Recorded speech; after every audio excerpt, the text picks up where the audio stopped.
मेरे दोस्तों, इंसान को कुल अकल भी मिल जाए तो फिर भी अल्लाह की हिकमत का वो इहाता नहीं कर सकता। रब्बे करीम को ज़्यादा पता है कि हमारे लिए कौन सी चीज़ बेहतर है और कौन सी चीज़ हमारे लिए नुकसान का बाइस है। अल्लाह तबारक व तआला की हिकमत ये चाहती है कि मेरे बंदे परेशान ना हो। रब ये चाहता है कि मेरे बंदे किसी जगह पे भी दिक्कत और परेशानी का शिकार ना हो। तो अल्लाह तबारक व तआला ने राह एतदाल इख्तियार करने का हुक्म इरशाद फरमाया कि तुम एतदाल के रस्तों पे चलो, मोतदल जिंदगी गुजारो, अफरातो तफरीद से बचो। आज जिस माशरे में हम वक्त गुजार रहे हैं, इस माशरे में हम इस बात को समझने से कासिर हैं कि असल हमारा मसला क्या है। हमारा असल जो मसला है उसकी शनाख्त हमें कैसे होगी और हम फिर उस तक रसाई किस अंदाज में हासिल कर पाएंगे। हम हमेशा अपनी आमदन बढ़ाने के चक्कर में रहते हैं। एक काम और शुरू कर लें, पार्ट टाइम जॉब शुरू कर लें, कोई साइड बिजनेस उसका आगाज कर लें। हमारी जो दौड़ लगी हुई है वो लगी है काम बढ़ाने में, आमदन बढ़ाने में। हालांकि इस्लाम हमें ये कहता है कि तू आमदन बढ़ाने के चक्कर में ना पड़, असल बात यह है कि तू अपने खर्चे कंट्रोल कर। तंग इंसान वो नहीं होता जिसकी आमदन थोड़ी होती है। ये तवज्जो कीजिएगा मेरी बात, ये कीमती बात है और गुफ्तगू सारी का लुबे लुबाब है। तंग बंदा वो नहीं होता जिसकी आमदन थोड़ी होती है, असल परेशान वो होता है जिसके खर्चे ज्यादा होते हैं। और हमारा जो रोजमर्रा का नुकसान हो रहा है ना, वो आमदन के मामलात में नहीं हो रहा। बुनियादी नक्श जो वाकया हो रहा है वो ये है कि हमारे अखराजात ज्यादा, और वो अखराजात किसी और ने नहीं बढ़ाए। वो खर्चे हमने खुद बढ़ा लिए हैं और अब हमें उसका नुकसान भुगतना पड़ रहा है। और अगर आप सही मानों में टटोलें तो जो बहुत अमीर लोग हैं वो तो उन खर्चों से बच गए। मैंने बहुत सारे ऐसे खत्मात में शिरकत की है। मैं बहुत सारी ऐसी जगहों पे गया हूं कि जहां लोगों ने बड़ा मुख्तसर सा खत्म दिलाया है तो हो गया है खत्म। खत्म के मामले में कब किसी ने पाबंदी लगाई है कि उसमें 200 आदमी शरीक होगा तो तब ये साले सवाब सही हो सकेगा? कौन कहता है? या शादी के मौके पर अगर सारे बहन भाइयों को न बुलाया गया तो मेरी शादी पाया तकमील तक नहीं पहुंचेगी, इसमें बरकत नहीं होगी। ये किसने फतवा दिया है?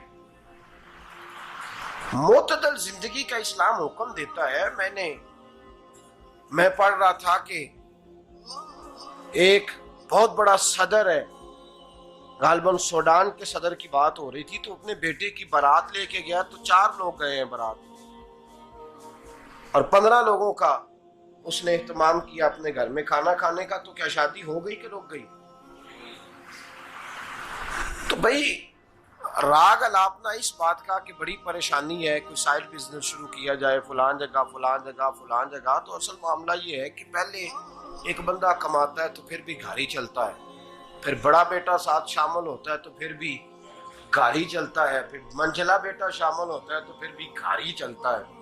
जो रोना दादाजी रोया करते थे कि बड़ी मुसीबत है, बड़ी मुश्किल है, गाँव में रह अकेले होते थे और वो 5 बच्चों को और 4 बच्चियों को वो पालते थे, तो जो वहां परेशानी थी वही आज परेशानी शहर में आकर पढ़ लिख कर मोटी तनख्वाह लेकर वही परेशानी हमें है।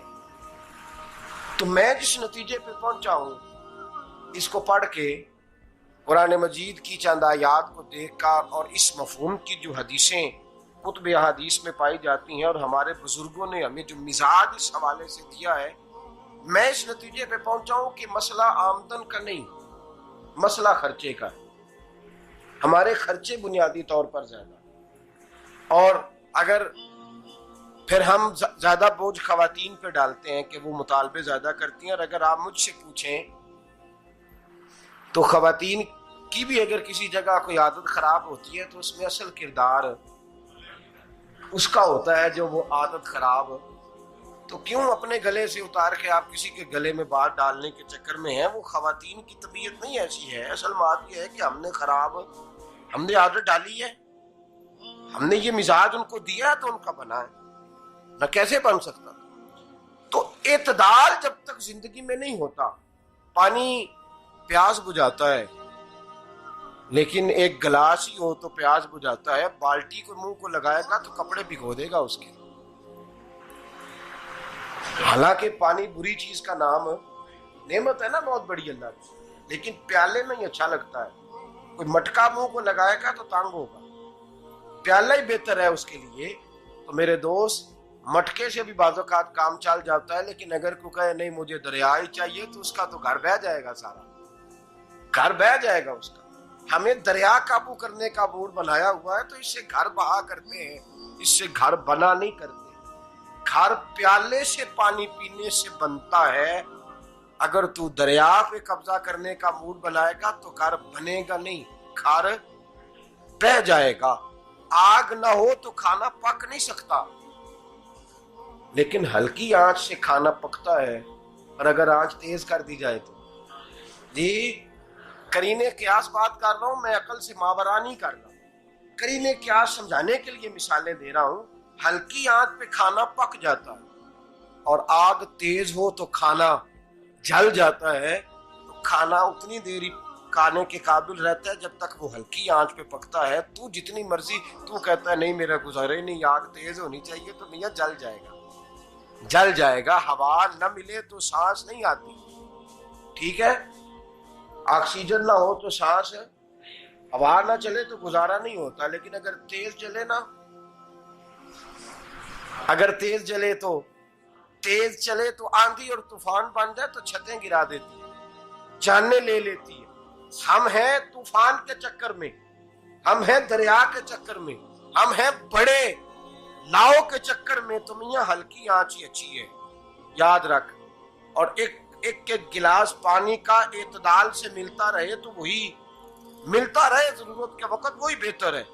तू पूरे दरिया पे कब्जा करने का प्रोग्राम ना बना, तांग हो जाएगा। और मेरे अजीज याद रख, हवा सांस लेने के मुताबिक मिले तो वो ये अच्छी है, जो सांस बंद करने पे आ जाए वो हवा अच्छी।